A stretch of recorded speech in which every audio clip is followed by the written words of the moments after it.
Mr Deputy Speaker, I'm very grateful to be able to speak in this debate. I declare an interest as a legal aid practitioner for nearly 20 years and a recorder of the Crown Court. I'm one of those damn lawyers, I'm afraid, and I apologise for that at the beginning of my speech. I was particularly struck by the contribution, indeed the last contribution of the Honourable Lady, the Member for Stretford and Urmston, a very measured and reasonable contribution, and the Honourable Lady, the Member for Lewisham East, whose parents live in my constituency. I have a great respect for her, and I thought her contribution was excellent. If only the debate about legal aid and sentencing could be heard in those tones throughout this House and in the media. 20 years ago, criminal justice and sentencing was not a matter for great and low party politics. It was a matter for measured discussion. There were the occasional criminal justice acts to tidy up a system that was perhaps at times not keeping pace with the changes in our society. But then something got into the DNA of the body politic and things took a turn for the worse. Egged on by the populist press, politicians from both sides of this House got into an arms race about being tough on crime as opposed to being soft.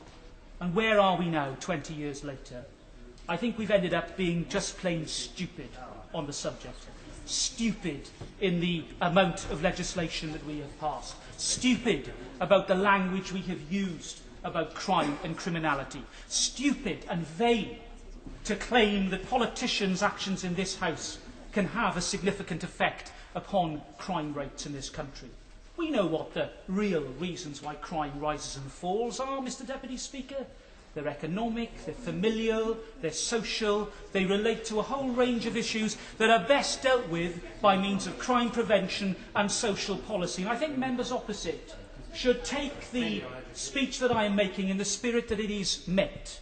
It is meant in a spirit of cross-party cooperation. And I invite them today to come up with constructive proposals about what to do with our broken system.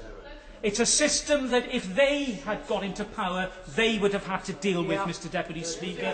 No, I'm not taking interventions, I'm afraid. There is no time, with great respect to the Honourable Gentleman, who has much experience in these matters, as I well know, and I'm sure he'll forgive me, but there's a lot I need to say about this. This is the first opportunity that I've had in 20 years to speak about criminal justice legislation from this side of the fence. I've had to be one of the people to deal with the reality of the impact of year after year of incontinence when it comes to legislation.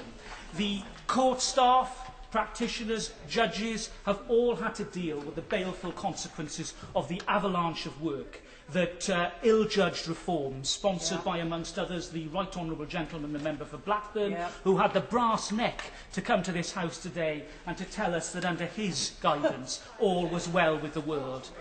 He wouldn't allow me to intervene upon him. Had I done so, I would have reminded... I'm grateful he's here.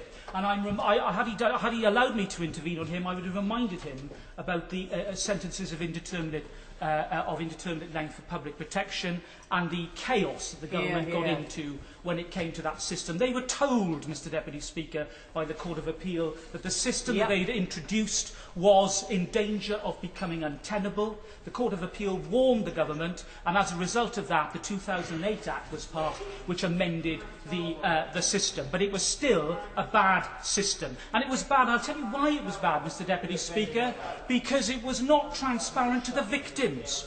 When victims of crime went to court and heard about sentences of indeterminate protection, they didn't know what it meant. They didn't know when the perpetrator of the crime against them was to be released. They did not understand the system. Now, that is a failure of transparency. It was the single most important failure in the regime, which is why I will be very glad after the review to see the back of that system and to see clear, long, determinate sentences with automatic release after 2/3. And you know, we've been here before, because that was the system that existed before the 2003 Act, when sentences of longer than 4 years attracted automatic release after 2/3. And the merry-go-round is reached again. This bill is imperfect, say the party opposite. Well, it's inevitable, because it's having to undo years of damage that were inflicted by the party opposite. This bill is not finished business. I accept that. It would be good to see a Consolidation Act to bring sentencing provisions under one umbrella. And I'll pay tribute to the honourable gentleman, the member for Buckland. He did that in the year 2000 with an excellent piece of legislation, but within 2 years that was all upended again by some brave new policy initiative designed to assuage the populist press. It's time to end the charade when it comes to the debate on criminal justice. It's time to start talking clever rather than talking tough, and it's time to change the ambit of the debate. This bill gives us an opportunity to do so, Mr. Speaker, which is why I will be supporting it at second reading.